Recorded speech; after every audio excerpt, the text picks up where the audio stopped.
Hey there, welcome back to Fox 17 News This Morning. Time right now is 8:15, and this morning we have an author and professor from Cumberland University right here in the Mid-State. This is Dr. Mark Cheathem joining us. He's here to tell us more about a new book titled, Who is James K. Polk? And Justin and I were just saying during the break, how did you get on this track? Yeah.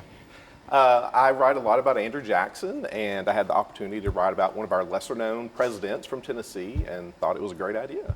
Now, you say lesser known because, if I'm not mistaken, we have three presidents here from the state. Of course, Andrew Jackson, then Johnson, and I find that Polk is lesser known than the other two. And why do you think that is exactly?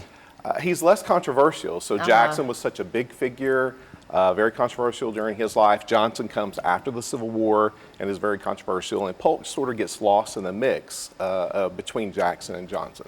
So in writing this book, who was your target audience? Is this something that would be good for adults or maybe even like middle or high schoolers as they're going through their education? It's primarily for adults, college students, other scholars, but certainly the general public, I think, would find it interesting to learn more about Polk in this era. Yeah, and just knowing the connection to here, you know, in the Mid-State. Right.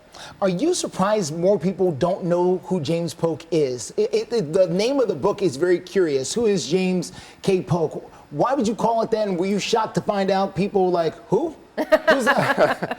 So the title comes from the opposition party, the Whigs, who, when Polk was nominated, used that term. Who is James K. Polk?